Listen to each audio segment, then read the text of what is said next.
അലൈഹി വസല്ലം പ്രസംഗിച്ചുകൊണ്ടിരിക്കെ, സഹാബത്തിന് ഉപദേശിച്ചുകൊണ്ടിരിക്കെ ആ സമയത്താണ് ഈ ആയത്ത് ഇറങ്ങുന്നത്. ഉമർ ബിൻ ഖത്താബ് റളിയല്ലാഹു അൻഹു പറഞ്ഞു, ആ ആയത്ത് എപ്പോഴാണ് ഇറങ്ങിയത്, റസൂൽ എവിടെ വെച്ചാണ് ഇറങ്ങിയത്, ഏത് ദിവസമാണ് ഇറങ്ങിയത്, ഇതൊക്കെ നമുക്കറിയാം. അറഫയിൽ വെച്ച് ഒരു വെള്ളിയാഴ്ച ദിവസം റസൂൽ സല്ലല്ലാഹു അലൈഹി വസല്ലം അറഫയിലായിരിക്കെയാണ് ആ ആയത്ത് ഇറങ്ങിയത്. ദീൻ അല്ലാഹു സുബ്ഹാനഹു വ തആല പൂർത്തീകരിച്ചു.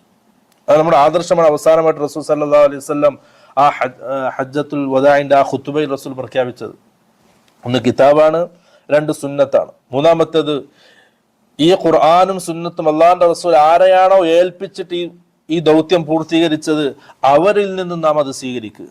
ഒരു ഖുർആന്റെ ആയത്ത് മനസ്സിലാക്കേണ്ടത് സഹാബാക്കൾ എങ്ങനെയാണോ മനസ്സിലാക്കിയത് ആ രീതിയിൽ മനസ്സിലാക്കുക. ഒരു ഹദീസ് സഹാബാക്കൾ എങ്ങനെയാണോ അമൽ ചെയ്തത് ആ രീതിയിൽ അമൽ ചെയ്യുക. അതാണ് ഖുർആനും സുന്നത്തും സ്വീകരിക്കുക. അത് രണ്ടും സലഫുകൾ എങ്ങനെയാണോ മനസ്സിലാക്കിയത്, എങ്ങനെയാണോ അമൽ ചെയ്തത് ആ രീതി